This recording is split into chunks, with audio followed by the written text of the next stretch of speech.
Yo, what's up everybody? Honey Ice Victor here, bringing you Dr. Stone anime review. This is episode 8, titled The Stone Row, or Stone Path, I mean. This was a very intriguing episode. We got a lot in this episode, as we always do in Dr. Stone. Dr. Stone is one of those dialogue heavy, topics, because there's not really action, it's more like a slice of life type of series. But, basically you see one of my thumbnails, Senku's making like a map of things they have to select to make the antibiotics that they need for Ryu to save her from her sickness.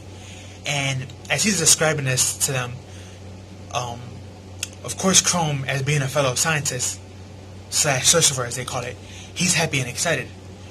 And so was Kahaku a little bit at first, knowing that there's a way to cure her sister. But at the same time she was like kind of confused, and she was like, I'm never gonna get this. And she just sits there puff, and it was kind of cute. But basically they bring up that they have to go north to a special cave to find iron, because they need iron to one of the main ingredients to make this. And as they waiting for nighttime to see the stars, to see where north is at, we discover that the planet, after the 3,700 years, actually has like rotated shift. So north is no longer north, and that's why the GPS that the old-fashioned GPS that he made a couple episodes back didn't work at all, because it's the way the Earth is shaped now is completely different. So things were different, and he learned this from Chrome, and he was like, haha, I feel like such an idiot. And you have Kohaku trying to cheer him up, and he was like, oh, don't get me wrong, I'm not putting myself down because I feel down. I'm just surprised at myself that I didn't use common sense to figure out the word, of course, should have changed since it's been passed over 3,000 years. But as they talk about this, we found out that Chrome made a magnet, and he made a magnet with a piece of iron, and he showed Senku where he got this iron from. So they basically went to this river where he found the iron, and they started, digging in the water to find, pieces of the iron. And this is when we meet one of my favorite characters, Suka, I mean, they call her. And Suka is basically her nickname. We don't really know her real name, but that's what everyone calls her. But she's a little girl that she wears like a little helmet thing, I think it's like a mushroom. No, not a mushroom, but I forgot what it is. But she wears like this little helmet thing, and she's the one that wants to see her face, which hasn't been revealed why or what her real name is. But she was introduced, Suka, and she was very inspired because Senku basically asked for her help, and nobody usually asks her for help because she's so small, and people usually make fun of her because she always wearing that helmet. But Senku didn't do that, so she was like admiring him. But then you have Chrome and Haku in the back like, oh, believe me, you're giving him too much praise. He doesn't care about anyone's looks or opinions as long as they're useful and they work. So she's helping out, and she's part of the group now, and she's helping out find iron. And they're digging for iron. They find actually a whole bunch. And basically after they filled up a whole barrel, they made a furnace to put it in, and they had to blow the furnace by manpower, handmade. Unfortunately, it was just too much for humans to, be able to blow, and they ended up getting exhausted before they had enough heat built up to actually heat up the iron. So they have to find like a different way to make, that work. And Senku was like, only if there was a way for me to get more manpower from the village. And this is basically when they made Suka basically the detective, and she was like, I can hide in town and find out everyone's secrets. So Senku was like, okay, cool. So she goes off, and she's like sneaking around everybody, and she basically found a little bit of everything of what everybody wants, and she reported back to Senku. And Senku was like, I guess the one thing I'm going to have to do is use food. And he was thinking what type of food to make. And as this was going on, he sees that Suka actually has a dog with her, and she's playing with the dog with a foxtail. Look, if you know what those is, the little green stems, the top part has like all these little fuzzy parts to it. She was playing with that with her dog, and Senku was like, hey, where did you get that from?